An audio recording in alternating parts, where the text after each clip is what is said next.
Bismillahirrahmanirrahim. Assalamualaikum warahmatullahi wabarakatuh. Saya Radi, owner dari Saluyu Motor Wash yang berada di Dangdaran Cengkeh.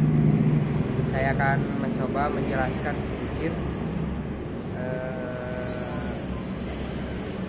sebuah sistem mencuci era baru, di mana sekarang tuh mencucinya agak kekinian lah. Kan kalau dulu masih ada digosok-gosok,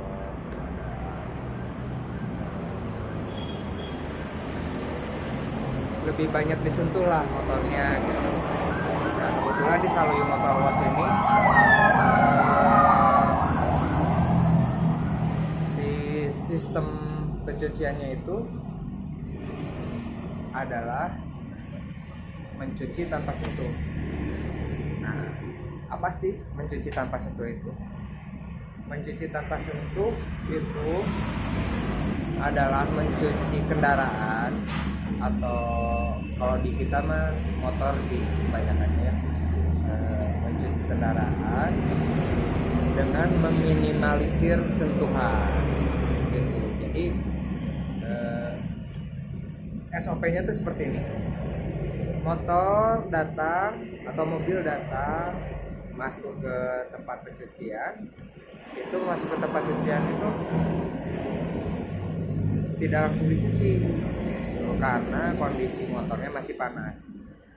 Nah, kenapa tidak langsung dicuci? Karena yang kita takutin itu ketika mesin dalam keadaan panas itu kondisinya sedang memuai nih, kita langsung dibanjur, disiram sama air dingin, itu teh bisa berpotensi untuk retak atau pecah di bagian mesin. Jadi buat teman-teman hati-hati kalau mau mencuci ya. Terus setelah semuanya dingin, kita langsung siram dengan sabun khusus, tentunya sabun touchless atau sabun tanpa sentuh.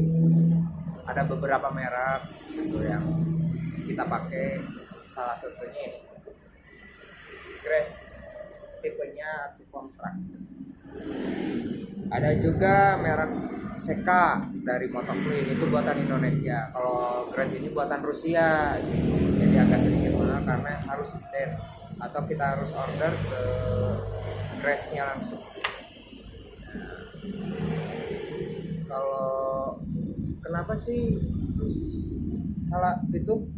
harus dingin dulu? Salah satunya adalah agar sabun ini tidak langsung mengering ketika ditempelkan atau disemprotkan ke bagian motor itu. Karena sabun ini cepat mengering. Kalau mengering bisa menjadi kotorannya lagi gitu, atau bisa mengerak, atau bisa berpotensi untuk menjadi kotornya jadi keras. Nah, gitu. Jadi motor datang didinginin, langsung disiram dengan sabun, ditunggu 1-2 menit. Fungsi menunggu 1-2 menit adalah untuk agar si sabunnya ini tuh bisa bekerja, menghancurkan kotoran, lalu menurunkan kotoran itu bersamaan dengan turunnya sabun itu. Nah, jadi yang kerja tuh bukan yang nyucinya gitu. Jadi yang kerja tuh sabunnya. Setelah 1-2 menit itu ditunggu, langsung kita siram dengan air bertekanan tinggi, high pressure. Bagusnya itu antara 180 bar itu rata-ratanya. Nah, Om, aku kan rumahan nih, bisa nggak pakai yang 100 bar atau yang pakai 120 rata-rata kan. Mesin jet cleaner di rumah itu yang buat yang di rumah itu rata-rata paling tinggi itu biasanya 120 lah, atau ada juga yang 70 bar gitu, bahkan ada yang 30 bar. Nah, yang kita alamin di sini, kita kan kebetulan pakai yang 150 bar tuh. Yang kita alamin di sini tuh bisa, cuman agak sedikit lama. Karena apa? Karena debit air yang keluar itu sedikit kalau yang home service gitu. Jadi buat ngebersihnya tuh agak lama gitu. Kalau yang high pressure yang 180 bar ke atas itu biasanya buat industri, dipakai buat industri, buat ngebersihin truk, buat ngebersihin tempat-tempat pabrik gitu, kotoran-kotoran yang agak keras gitu. Nah, kenapa nih yang kita pakai yang idealnya pakai yang 180 bar ke atas? Karena mengimbangi dengan kecepatan membersihkan si sabunnya gitu. Nah, jadi kalau sistem touchless itu, nah habis itu disentuhnya tuh, setelah dibilas itu disentuhnya tuh baru ketika pengeringan mulai mengering nih.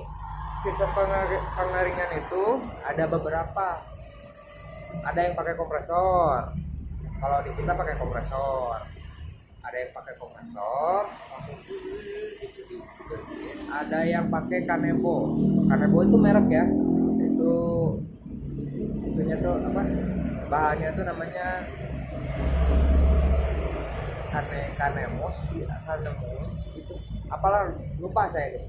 Nah, ada yang microfiber, itu lebih bagus gitu. Kalau yang pakai angin, pakai kompresor bisa, pakai hand blower bisa gitu, itu lebih cepat gitu. Kalau pakai kalau di kita selain pakai kompresor, kita lap lagi sama microfiber, jadi meminimalisir jamur di body gitu. Ada kan biasanya kalau ada menempel tuh air yang sisa pengelapan kusut suka menempel tuh di air di bodinya gitu. Nah, itu tuh bisa mengakibatkan kerah, soda, bisa bahkan yang lebih parah bisa jadi jamur gitu. Nah, setelah itu baru kita kasih ke konsumen gitu. Nah, keunggulannya kalau mencuci dengan sistem tanpa sentuh ini apa sih Om? Nah, pertama, mencuci tanpa sentuh itu nggak capek karena kita nggak harus gosok. Kita cuman semprot lagi sama air. Habis itu yang capeknya memang di lap pengeringan biasanya kalau di rumah kan gitu. Nah, nggak capek. Keduanya lebih cepat itu kisaran rata-rata itu 10 sampai 15 menit kalau mencuci tanpa sentuh atau touchless. Nah, keunggulan yang ketiga, lebih bersih. Kenapa bisa disebut lebih bersih? Karena kan ini yang bekerjanya tuh sabun ya. Kalau tangan kita untuk menjangkau sela-sela yang sempit itu susah gitu, harus agak susah lah. Kalau kata orang Cina mah ngodoknya tuh agak susah gitu. Terus nih kayak gini, sela-sela di luar pun ya ada sela-sela kan, ada body nih atau gini, kayak gini kan, ini ada sambungan nih, di body pun ada sambungan. Kalau di mobil kayak di list pintu, kayak di ada beberapa lah sambungan kayak gini. Ini tuh kena sama sabun. Kalau sama tangan itu nggak kena, harus dikorek sedangkan dikorek itu. Nah yang ketiga, berhubungan dengan yang ketiga, kalau dikorek tuh meminimalisir goresan itu, goresan dimanapun sih kan. Ini harus dikorek, ada goresan, digosok juga ada goresan. Nah, itu keuntungannya, tiga keuntungan. Lalu apalagi ya keuntungannya? Lebih cepat, lebih bersih, lebih tanpa baret, apalagi ya, nggak capek sih. Kalau yang saya rasain, saya pribadi kan suka ikut nyuci tuh sama anak-anak ya. Sama anak buah, sama gaul tuh suka ikut nyuci. Kalau bawahnya lagi pak gitu, kadang-kadang saya juga ikut turun gitu. Nah, saya sendiri bahkan bisa nyampe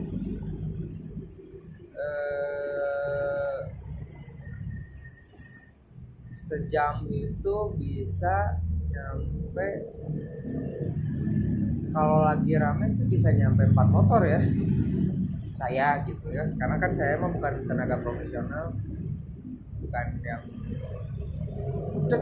gitu. Kalau anak-anak mah udah cepat mainnya gitu. Kalau saya mah bukan, belum seprofesional mereka ya. Saya mah cuman bisa berbisnisnya aja lah. Nah, gitu. Itu nggak capek gitu. Anak-anak juga biasanya kan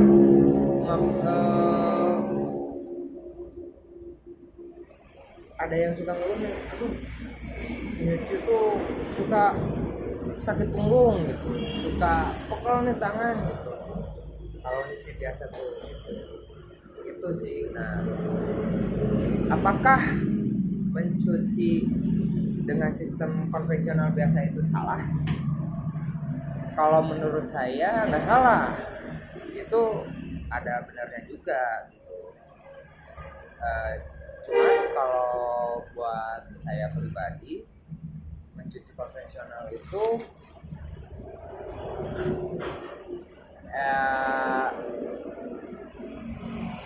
kurang apa ya,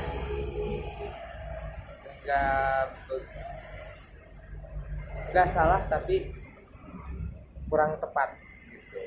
Saya nggak menyalahkan, nggak iya salah, ini salah nih cara mencuci, enggak, itu mah pribadi masing-masing. Cuman kalau saya pribadi, pengalaman saya kalau nyuci konvensional tuh kan datang motor langsung dibilas sama air.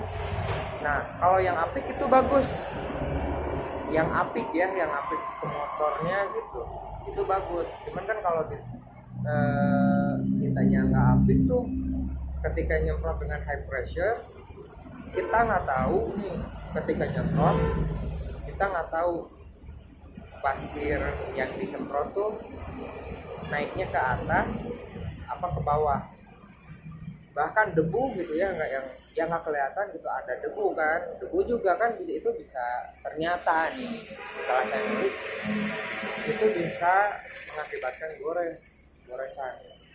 Kita nggak tahu ke atas, terus kita timpah sama sabun, lalu kita gosok nih si debu atau pasirnya. Nah, itu bisa mengakibatkan goresan. Mencuci konvensional tidak salah ya, buat teman-teman yang mencuci konvensional tidak salah. Cuman saya omat-omat, kalau omat-omat itu bahasa Indonesianya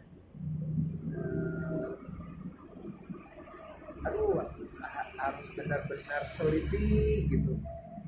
Jadi sih kalau ketika nyuci itu ada pasir nggak ya gitu ke atas, karena itu bisa merusak ke saya kan, kalau motornya jadi baret gitu, sama kita disayang-sayang, sama konsumen disayang-sayang, sama yang lain yang mungkin yang nggak agak teliti kena baret gitu. Nah jadi saya sarankan harus lebih teliti buat teman-teman yang cuci konvensional ya. mungkin segitu aja ya video sharing tentang cuci tonsils ini. Sekian dan terima kasih. Udah 15 menit ya. Assalamualaikum.